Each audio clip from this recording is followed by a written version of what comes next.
नमस्कार दोस्तों, मैं हूँ किरण ग्रोवर। हिंदी मंजूषा चैनल पर आप सबका स्वागत है। हम जीवन के 3 पड़ाव में से गुजरते हैं: बचपन, जवानी और बुढ़ापा। और बचपन हम खेलों में बिता देते हैं, जवानी आने पर विषय वासनाओं में आसक्त हो जाते हैं, लेकिन बुढ़ापा आने पर हमारी क्या स्थिति होगी, इसके बारे में हर कोई चिंतित रहता है। और आज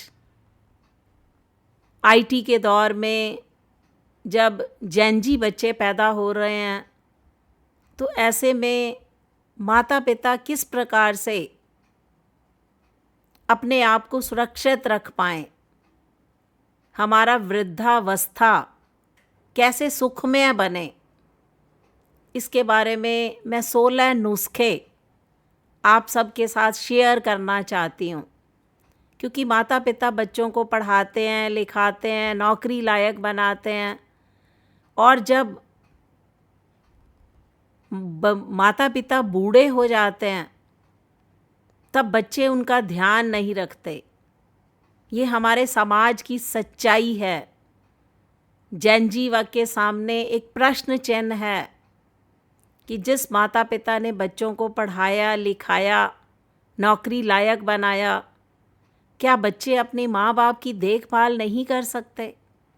हमें अपने माता पिता को वृद्ध आश्रम छोड़ने के लिए क्यों मजबूर होना पड़ता? तो ये बहुत सारे सवाल हमें सुनने को मिलते हैं। तो मैं वृद्धावस्था के लोगों के लिए, जो कि 50 वर्ष से अधिक हो चुके हैं, वो अपने जीवन को कैसे महत्वपूर्ण बना सकते हैं। क्योंकि अब वो ज़माना नहीं रहा कि जब पिछले जन्म का कर्जा अगले जन्म में चुकाना पड़ेगा। अब तो आधुनिक युग में हाथों हाथ लेने का देना है। तो ऐसे समय में हम अपनी वृद्धावस्था को कैसे सुखमय बना सकते हैं, उसके 16 नुस्खे आपके सामने पेश कर रही हूँ। पहला नुस्खा है, माता पिता अपने स्वयं के स्थायी आवास में रहें ताकि स्वतंत्र जीवन जीने का आनंद ले सकें। दूसरा नुस्खा, अपना बैंक बैलेंस, अपनी भौतिक संपत्ति अपने पास रखें। प्रेम में पड़कर किसी के भी नाम अपनी संपत्ति ना करें। तीसरा नुस्खा, अपने बच्चों के इस वादे पर निर्भर ना रहें कि वो वृद्धावस्था में आपकी सेवा करेंगे, क्योंकि वक्त के साथ बच्चों की प्राथमिकताएं बदल जाती हैं। कभी कभी चाहते हुए भी वो माता पिता की सेवा नहीं कर पाते। चौथा नुस्खा, उन लोगों को अपने मित्र समूह में शामिल करें जो आपके जीवन को प्रसन्न देखना चाहते हैं, जो आपके सुख दुख के भागीदार बन सकते हैं, जो आपके सच्चे हितैषी बन सकते हैं। उनको मित्र मंडली में शामिल कीजिए। पांचवा नुस्खा, किसी के साथ अपनी तुलना ना करें, ना ही किसी से कोई उम्मीद रखें।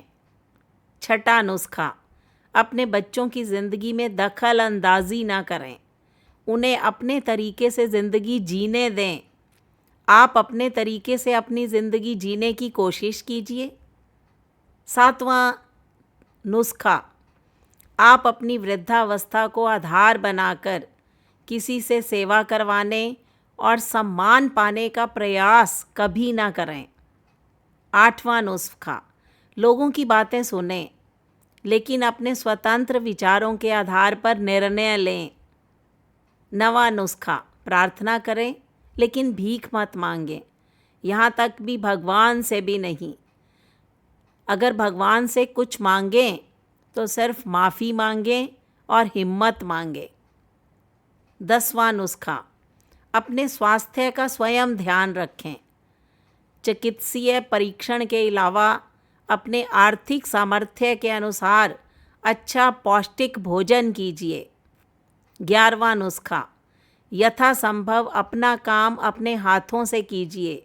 छोटे मोटे कष्टों पर ध्यान न दीजिए, क्योंकि उम्र के साथ साथ छोटी मोटी शारीरिक और मानसिक परेशानियां आती रहती हैं, उनको स्वीकार कीजिए।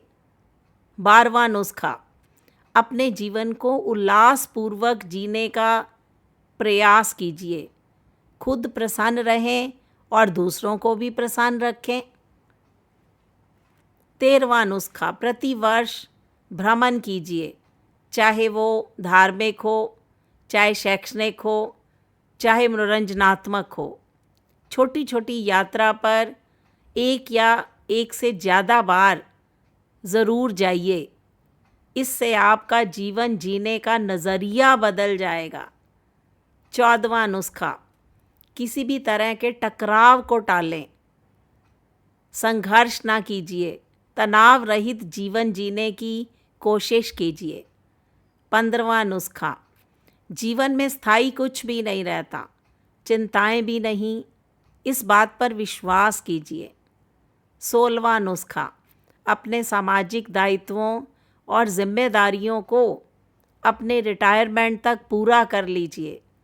याद रखें, जब तक आप अपने जीवन के लिए जीना शुरू नहीं करते, आप अपनी अहमियत स्वयं को नहीं देते, आप अपना मूल्यांकन स्वयं नहीं करते, तब तक हमारा वृद्धावस्था सुखमय नहीं हो सकती। जीवन को जीना शुरू कीजिए, जुनून से जिए। जब तक हैं तब तक आनंद है, खुशी है। हर पल को ऐसे जिएं कि ये हमारा आखिरी दिन है। अगर इन 16 नुस्खों पर 50 वर्ष से अधिक उम्र वाले वृद्ध लोग इन पर ध्यान देंगे तो अवश्य ही उनका जीवन सुखमय हो सकता, क्योंकि जवानी, बुढ़ापा ये तो जीवन के अंग हैं। जिसने जन्म लिया वो बूढ़ा तो होगा ही, लेकिन बूढ़े होने पर भी अपने शरीर को जवान रखिए, अपने मन पे जुनून रखिए, सारे वातावरण को खुशनुमा बनाइए और आप भी खुश रहिए। इसी में ही आपकी वृद्धावस्था सुखमय बन सकती है। तो दोस्तों, ये थे सुखमय वृद्धावस्था के 16 नुस्खे। आपको वीडियो कैसी लगी, इस पर अपनी प्रतिक्रिया दीजिए। वीडियो को लाइक कीजिए, शेयर कीजिए, हिंदी मंजूषा चैनल को सब्सक्राइब कीजिए। मिलते हैं अगली वीडियो में, तब तक के लिए बाय बाय।